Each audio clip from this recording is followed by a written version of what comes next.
Oh, we're continuing our Friday night sports show. The insights into an AFL umpire, but into a man, Richard Fox, whose life has seen so many different career changes. And, well, one that I want to ask you about. So you umpire for the 2 seasons. Did you leave the panel or did you get sacked? I mean, were you that good, or that you decided on a different career path? I'd like to think I was that good, but no, I had a really good first season and a really good introduction into the AFL system and football, and had some really good games, and copped some tough ones to start my second season. And it is a confidence game, and whereas a lot of kids that get picked up 18, 19, get drafted into their clubs and get nurtured, AFL, they just expect you to be at that level straight away, and you're kind of on your own. And I coming out of the SANFL competition, where the umpires, we all kind of saw each other as the next team. So we all looked out for each other, even though 3 are only going to umpire the grand final at the end. Whereas walking into AFL, you're out on your own. So sometimes, you get mentored and you get coached and you're out there doing those decisions, and at the end of the game, the media's got stuck into something.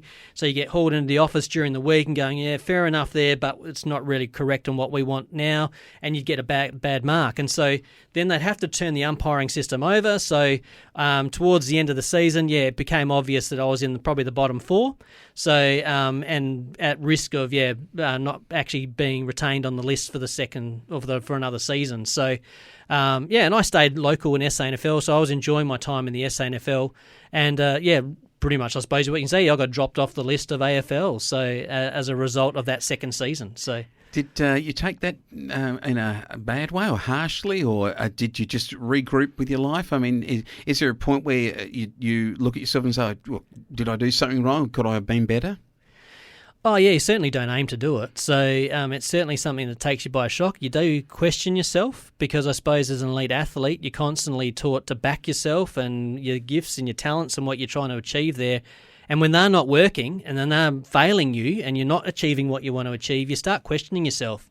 You start doubting, and you go, all right, who am I now then? If I'm not this, who am I? And so, coming then back into the SANFL system where you can start enjoying football, through those times of that second season, you start second-guessing yourself, and you're not doing things that you naturally would, because you're trying to grasp onto something like the edge of a cliff before you actually fall off of it. So you might do some silly things from time to time, just literally trying to do the best you can to hang on. But it's a hard time. Everyone gets dropped. Like, I think there's a statistic that says in the Australian cricket team, every player's been dropped. Yeah. So it's not necessarily about how do you cope with the promotion, because that's kind of a given. It's what happens when you're dropped. And that's when you really start to find out about yourself and what underpins you and gives you the foundation to who you are. We're going to come back to that in our next segment. Dan, I want to put some pressure on this former AFL umpire, because some of the decisions that we're seeing change and some of the rules that we're seeing change, not all of us are in agreement with this. And this holding the ball thing, pinned arms, concussion thing, I mean, you umpired 20 years ago. Were we seeing the same problem then? And was it just going unnoticed that players were getting concussed? Or is this a new phenomenon where players are having these new form of tackling which pins down arms and forces them forward in a tackle and rubs their nose in the dirt type tackle, which I reckon is in the back anyway. But let's just say, you said earlier you protected the ball player. Is there some part of this kind of tackling thing that we've seen for the last 20 years that has contributed to maybe more concussions than what we should be seeing? Well, possibly. Umpiring is a different sport. It's different to football. You're running away from the football. You're looking at players and you're trying to stay out of the way. So it's completely opposite to football. So there's a culture there of how you interpret the rules. Yeah. And I was always brought up to always look after the ball player. You look after the ball player, you get a great game of football, and the game goes quick.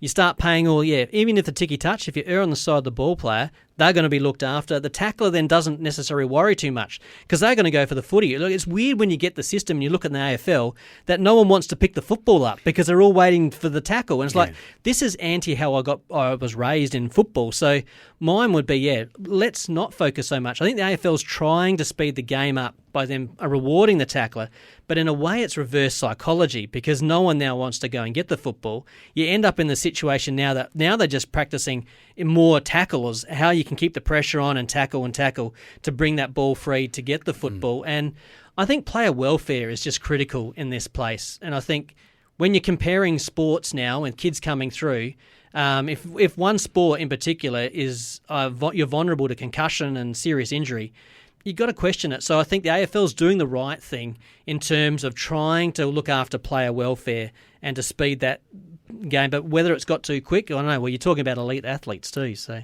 Just related to that, I want to just backtrack a tiny bit. You mentioned you sort of get a grade after a game. What's that rating process like? Is it, a letter grade? Is it based on how many decisions you've got right and wrong, how many non-calls you've got right and wrong? Talk us through that a little bit. Oh, you're bringing back some dark memories here, Dan. Flashbacks. I tried to get away from that. It's like going through high school again and you're getting graded all the time. So, every game you're ranked. You're ranked on bouncing, free kicks that you paid or haven't paid, positioning is another one, and then your control or your player management on the game. So there's about 4 basic areas and a few others. So, so you're getting scrutinised on all of these in different levels. So, and you're bouncing, you're kind of aiming for at least 80%. 80% through most things, you're doing pretty well. There's no such thing as a perfect game in umpiring. Like, you always do something, because it's a human game. So I think, the best games have probably got 98 or something like. There's always something. So there you go, Wayne. When we're booing at the telly at home, sometimes we're actually right, maybe. Well, the thought process comes that the game has changed. We all talk about this on the radio. We're quite often saying the game's changed. We seem to have this, the Ross Line game change. I see it, the Tin Soldier one, where you've got all these defenders coming up, marching towards this group of people who are trying to ricochet their way between these Tin Soldier defenders to get through them and then get over the top to Pagan's paddock so that Eddie Betts or somebody like that can run onto the ball and kick a goal. Have you noticed that game change? And do you see that as detrimental to football, given your background in country football and mine in country, where I go out and don't watch that Tin Soldier stuff, which I find refreshing? Yeah, it was very confronting. I remember, going through the hills and to the SANFL football was very much a traditional footy. And I loved, even coming out of the AFL, going back to the SANFL because it was traditional football. It was what you could relate to. You could kind of play that game. But I remember the second game in trial games of AFL was Pagan's Paddock, was Kangaroos versus Brisbane at Waverley. Big ground, and there was no one for the whole half of the ground. I'm thinking, what do I do? There's no one here. So, and a lot of other clubs now have subsequently brought it in. I think Paul Roos brought that in Sydney, the whole basketball mentality as well, bringing all that into the game. I think, coaches are very smart. They've got players at their disposal who can run. They're just primarily athletes, so they're a lot fitter than they used to be because they know they need to play out of position. Whereas back in the day and country footy, this is my position, this is what I'll do. I'm a team player, and away we go, we'll back the team in. So, it's the game. It's changed at AFL level in that regards, in being open. How do you fix it? Probably through coaching. You watch some sides like at the moment, like Port Adelaide and Collingwood and those top sides that just take the game on now. It's refreshing to watch. So I think that aspect needs to keep coming. So. Mm. Yeah, very interesting to talk about that. Okay, a couple more decisions that we've got. The high tackle, getting rid of all of this business of concussion. The duckers, the weavers that have now, maybe umpires aren't paying those free kicks in front of goals that they used to pay Robbie Gray, I might just say, from Port Adelaide, was good at ducking, and Clayton Bester, who's a Port supporter, he used to get paid a lot of free kicks in front of goal against the Crows usually. So are you seeing a change in umpiring, the way in which umpires do umpire? Yeah, I think in my time and a bit after, there was a lot of pressure on just to get the right free kick all the time. So the interpreting the player wasn't necessarily always there. But you see these days, it is a feel for the game. A lot of umpiring is about player management. So I remember umpiring like someone like a Jeff Farmer back in the day, who could get quite hot-headed at times. But if you went up to him early in the game and just praised him about something, he would have a great game. He wouldn't bother you. So your praise worked. I remember umpiring Glenn Archer. You walk up to him and he's like glazed eyes and just like he'd just destroy you. So and if you don't stand up to him and sit there and give back, then as soon as you do that, he's like, okay, no worries, you got it under control. I'll just keep going playing football. So I think, I remember growing up in B-grade footy in the hills, and you get all these old codgers just trying to pull the wool over your eye every single second. So it's actually having that nous as a football to go, all right, and are you just playing for this or are you not?